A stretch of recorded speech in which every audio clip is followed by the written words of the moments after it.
ख्वाब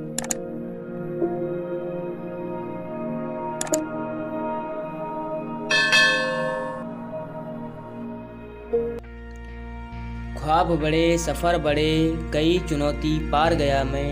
ख्वाब बड़े सफ़र बड़े कई चुनौती पार गया मैं। रुका नहीं झुका नहीं, रुका नहीं झुका नहीं, तो कैसे कह दूं हार गया मैं, तो कैसे कह दूं हार गया मैं। हेलो दोस्तों, आप सभी का अजय तरंगी क्लासेस में बहुत बहुत स्वागत है। आज मैं त्रिकोणमिति पे अध्ययन करने वाला हूँ। इस चैप्टर के बारे में हम बहुत ही डिटेल में बताने वाले हैं, तो आप सभी लोग लगातार जुड़े रहिए। त्रिकोणमिति, पहले इस शब्द को समझने का प्रयास करिए।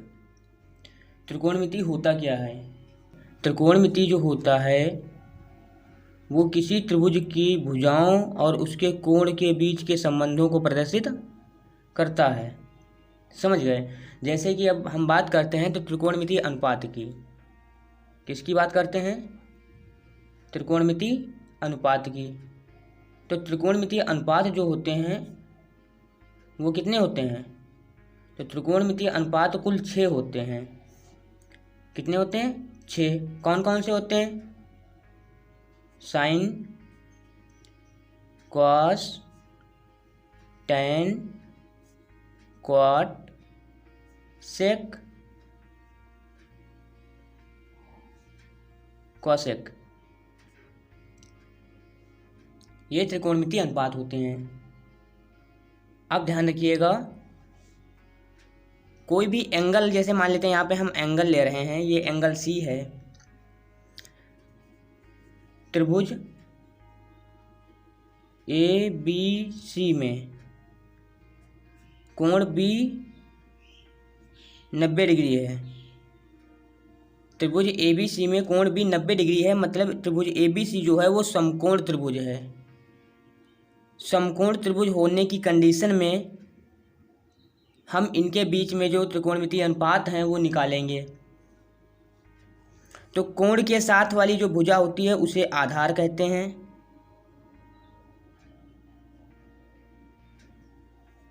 समकोण त्रिभुज के सामने वाली जो भुजा होती है, जो सबसे बड़ी होती है, उसे कर्ण कहते हैं।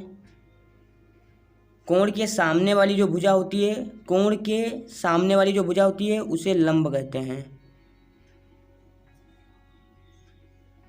यदि हम एंगल ए सी बी लें, यदि हम एंगल ए सी बी लें तो एंगल के साथ वाली भुजा आधार कहलाएगी, समकोण त्रिभुज के सामने वाली भुजा कर्ण कहलाएगी और कोण के सामने वाली भुजा लंब कहलाएगी।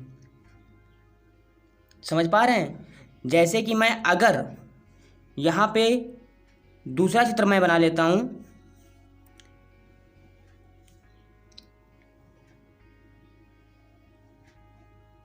ये मैंने एक दूसरा चित्र बना लिया है।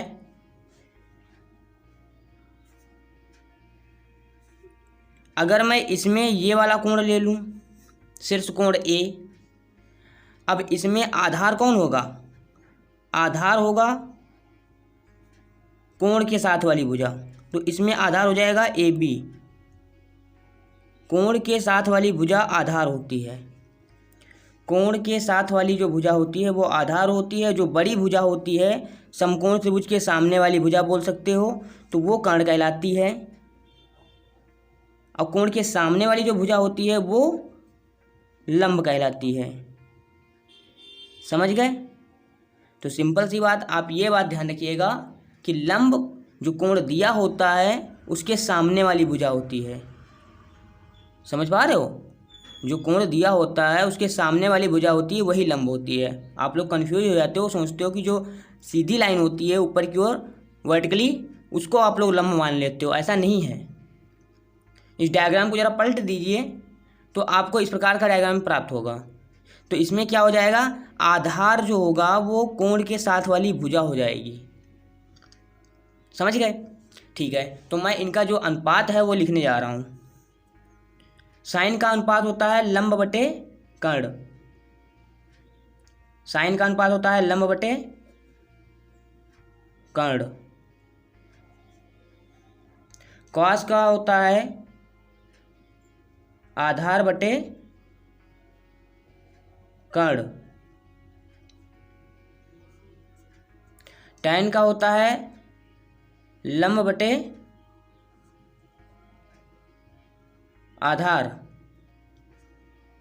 cot का आधार बटे लंब।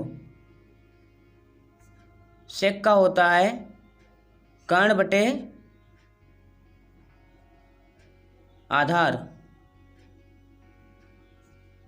और cosec का होता है कर्ण बटे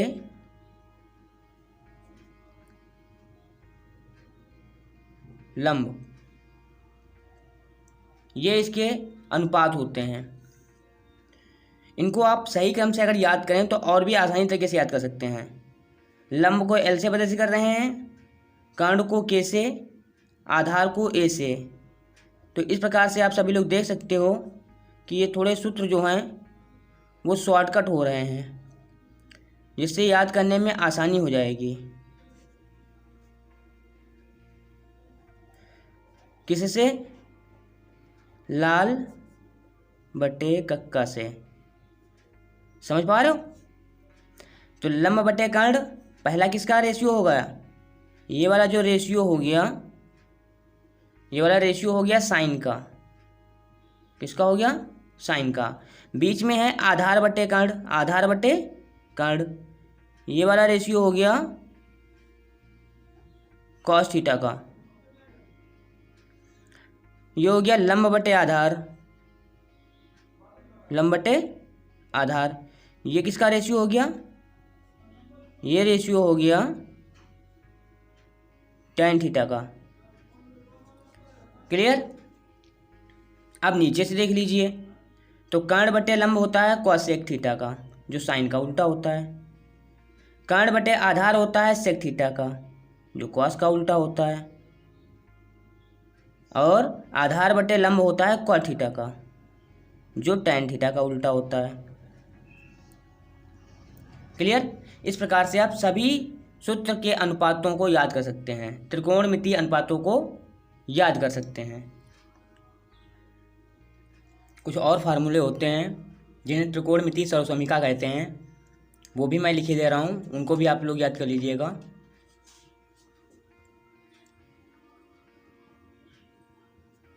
sign square theta plus cos square theta equal to 1 होता है।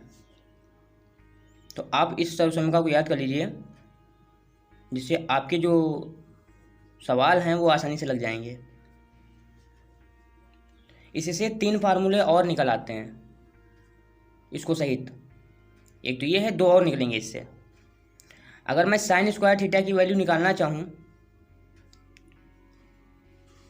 तो साइन स्क्वायर थीटा को रोक लेंगे, कॉस स्क्वायर थीटा को उधर साइड में भेज देंगे, दूसरी साइड में, तो हो जाएगा माइनस कॉस स्क्वायर थीटा। तो एक फार्मूला एक और ये आ गया, उत्पत्ति हो गई दूसरे फार्मूले की भी।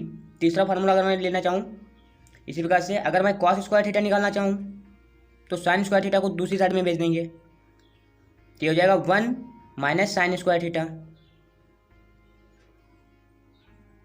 समझ गए? इसी प्रकार से एक और सर्वसमीका होती है,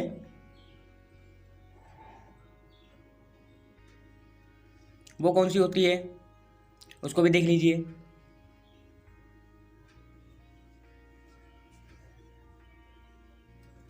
one plus tan square theta equal to sec square theta.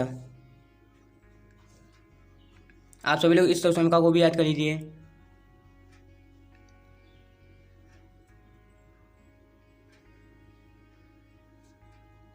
समझ गए? अगर इससे मैं फिर से उसी प्रकार से फार्मूला निकालना चाहूँ, जैसे मैंने sine square theta plus cos square theta equal to 1 से निकाले थे, सेम ऐसे इसके भी निकाल सकते हैं। tan स्क्वायर थीटा की अगर वैल्यू चाहिए आपको तो आप 1 को उधर साइड में भेज दीजिए, दूसरी साइड में, तो सेक स्क्वायर थीटा -1 हो जाएगा। और अगर इसी प्रकार से हमें tan स्क्वायर थीटा को उधर साइड में भेज दें तो क्या हो जाएगा जाके, सेक स्क्वायर थीटा जो इधर साइड में रखा है वो वैसे लिखा रहेगा, tan स्क्वायर थीटा दूसरी साइड जाएगा तो वो माइनस का हो जाएगा, तो minus tan square theta equal to क्या हो जाएगा जाके 1। ठीक है? इसी प्रकार से ये सर्वसम्यकाएँ निकल आई। एक फार्मूले से दो दो फार्मूले नए नए बन रहे हैं। इसी प्रकार से एक और सर्वसम्यका होती है, वो भी देख लीजिए। 1 + cot square theta equal to cosec square theta.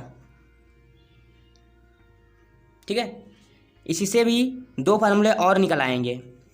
अगर मुझे कॉट स्क्वायर थीटा की वैल्यू निकालनी है तो 1 को हम उधर साइड में भेज देंगे, दूसरी साइड में, तो हो जाएगा कि कॉसेक स्क्वायर थीटा -1। और अगर मैं कॉट स्क्वायर थीटा को दूसरी साइड में भेज दूं तो हो जाएगा cosec square theta minus cot square theta equal to बचेगा क्या 1। मैंने कॉट स्क्वायर थीटा को इधर साइड में भेज दिया तो ये हो गया प्लस की चीज़ माइनस की, प्लस की चीज़ माइनस की हो गई, और जिधर बचा क्या 1। तो इस प्रकार से इसकी भी दो सर्वसम्यकाएँ और निकल आईं एक से।